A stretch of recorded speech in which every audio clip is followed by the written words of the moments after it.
This episode is an office chat, and this Office Moves series is designed for corporates who want to work on their mobility throughout their workday.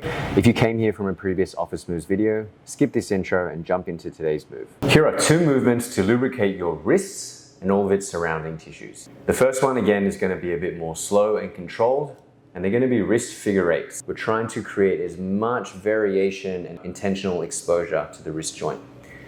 So clasping your hands, we're going to roll the right wrist and then the left. The right and the left.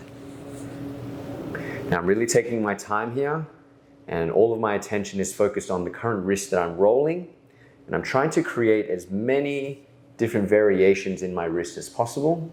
And you should be able to feel all of these surrounding tissues in the fingers and the forearms, both the front and the back of the palms. Start to respond to how you're changing the shape of your wrist. This one's really lovely. As a bonus, you can also take the same intention with your fingers and your knuckles. So immobilizing one and with intention, trying to create as much movement in each of these finger joints as you can. And if you're afraid about those cracking sounds, I'm going to do a talk on that another time. But for now, just know that if it's not associated with pain, you don't have anything to worry about. The second movement is a wrist flick. A little more faster, a little more dynamic. So this one, imagine you've got your hands wet and you don't have a towel to dry them with. So again, the intention is at the wrist joint here. Got a wet hand and you're flicking it off, flicking all the water off. As you get used to this flicking motion, you can increase the speed and increase the chaos, kind of like a bobblehead again, like we did with the neck. Paying attention to all these various movements, they should be sending different waves down different parts of your hand. Use those waves to shake loose any kind of tension that's accumulating at the wrist area. It might be one that you've naturally done if you've burnt yourself and you're trying to shake out some of that energy. This is more intentional and we're directing it at the wrist. Any angle is fine, as long as you're feeling a shaking loose at the wrist area.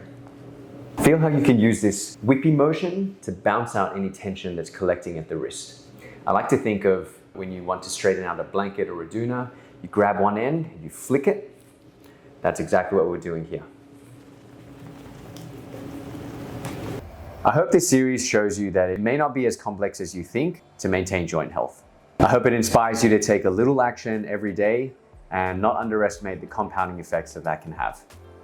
Remember, movement is your body's language, and if you don't use it, you will lose it. If you found this helpful, make sure you hit the like and subscribe button so you don't miss the next video. The rest of this series will give you movements for each part of your body.